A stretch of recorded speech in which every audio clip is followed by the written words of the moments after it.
Hey guys, welcome to the channel. It's Rick here, and on today's video we're going to be replacing the brakes on our Airstream travel trailer, so stay tuned.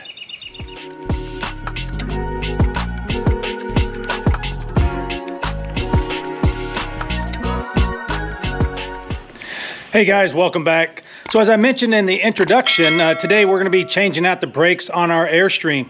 So we have a 2017 International 27-foot Airstream, and I just recently had it in the shop. I was getting some other repairs done, and while I had it in there, I asked the technician to go ahead and just check out the bearings and everything. And when he was doing that inspection, he happened to notice that one of the brake assemblies on the rear axle was damaged.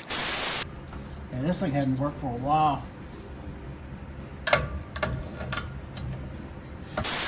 I was going to go ahead and have them go ahead and replace it since it was already in the shop and they were already doing some work, but unfortunately they didn't have the parts on hand. They couldn't get them in time before we had to leave.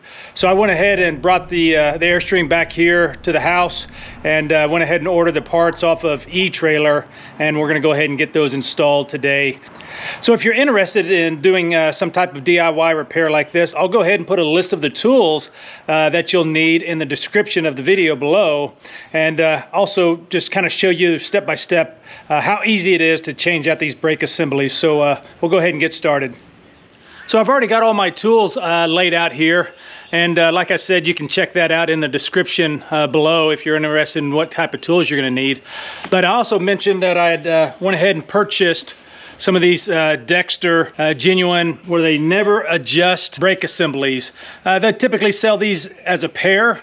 You'll want to go ahead and change them out on the same axle. You wouldn't want to just do one and not the other one on the same axle.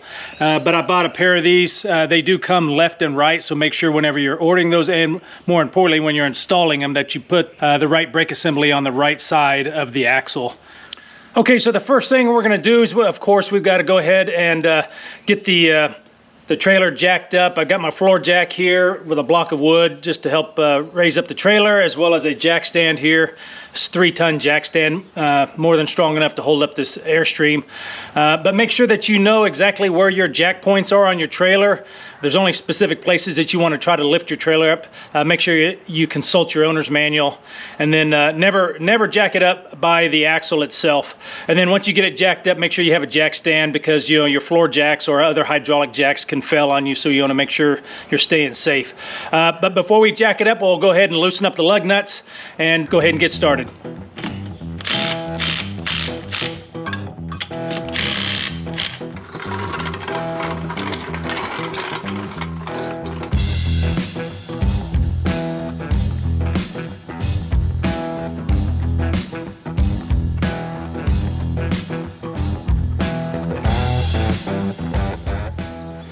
Okay, so now that we've got the wheel off, it's just a matter of taking off this dust cover here. Then you'll find a snap ring we'll go ahead and remove, as well as the castle nut, and then we'll be able to slide off this brake drum assembly. And then there'll be a few bolts to take off the brake assembly, and it's pretty simple. So we'll go ahead and move on to the next step.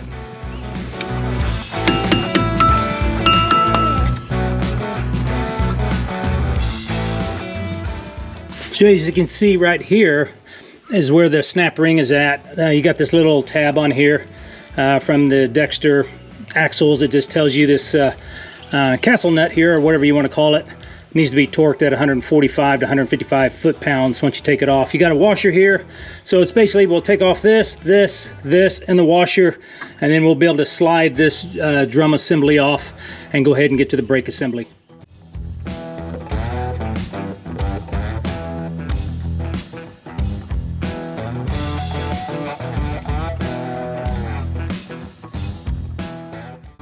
And then, just a matter of getting this brake assembly to come off, which can be a little bit of a challenge sometimes, so you may need to use like a little pry bar here. There we go.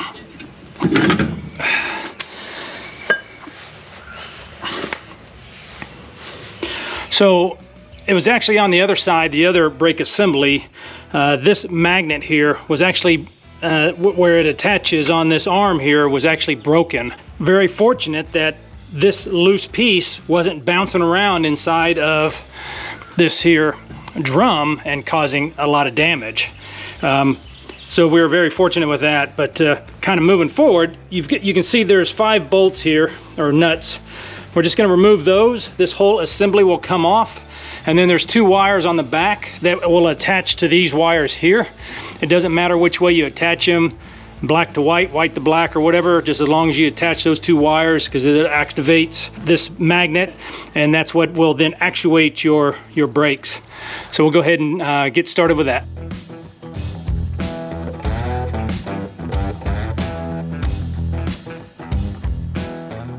So we got it unbolted. Now just a matter of, there's the wires back here we'll have to go ahead and cut. You want to cut them as close as you can to the actual old wire or old brake assembly, so you have as much wires as you may need to install the new one. So we'll go ahead and get that done.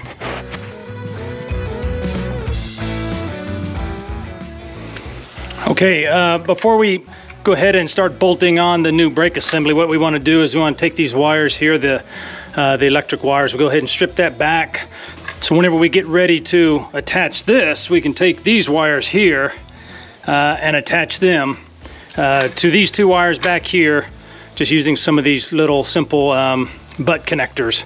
And then once you get those on there, you crimp them down and then use a heat gun to kind of shrink wrap them on there, and then that's pretty much it.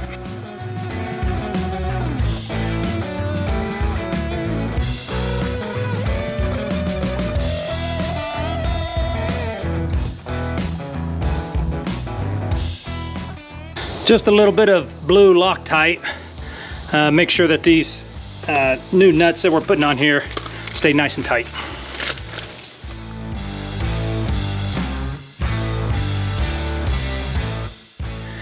Okay, so I think we got those on there good and tight. Everything's good. Now we'll just go ahead and connect the wires, and then we'll go ahead and put the drum on there, and should be complete here in just a few minutes.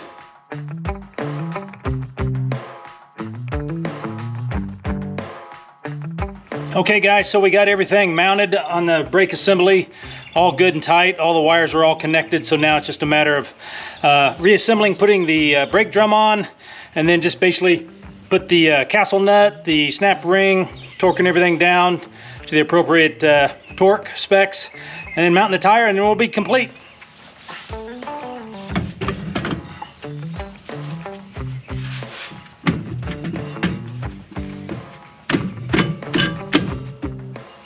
Make sure you put this washer on. Also, you just want to inspect it, make sure it's not cracked. I know Dexter and Airstream had a recall a few years ago. I believe it's on this washer here. But ours are all good. So we get that installed there. Get the castle nut started. And then we will torque this down to about 150 foot-pounds. The little tag on here says torqued 145 to 155. Just talking with DJ, my Airstream technician, he torques his at 150, so if it's good enough for DJ, it's good enough for me.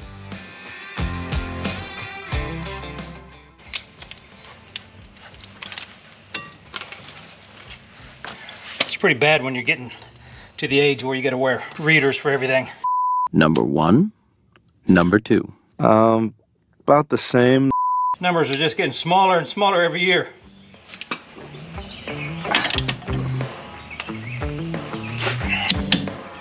There's 150. Yep, perfect. Now just a matter of putting this little tab thing back on there. Snap rings.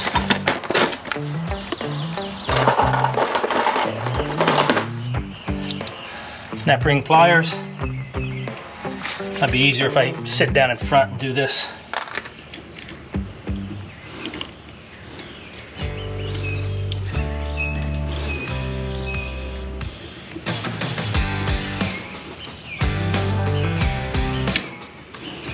There we go. Perfect. I'll just get the dust cover put back on.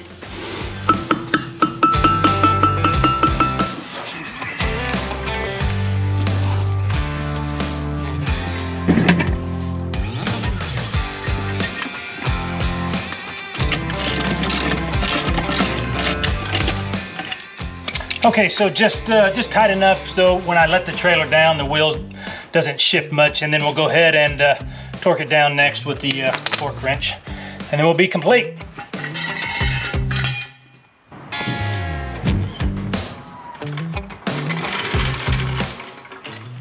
All right, so now it's just a matter of torquing these down to 110 foot-pounds.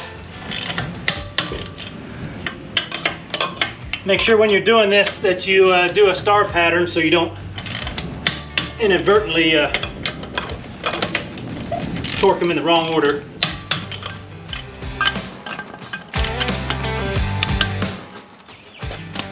Hey guys, so that's going to do it for today's video. Hopefully you found this content to be helpful, especially if you've got some brake work that you want to do on your Airstream. Again, simple DIY task. If you have any questions or comments, leave those in the comment section below. And if you did like this video, give us a thumbs up. It really helps us out. You know, putting together these how-to videos and DIY videos does take a bit of time, and any support we can get from our viewers really is helpful. If we don't hear from you, hopefully we'll see you down the road. So happy camping and safe travels.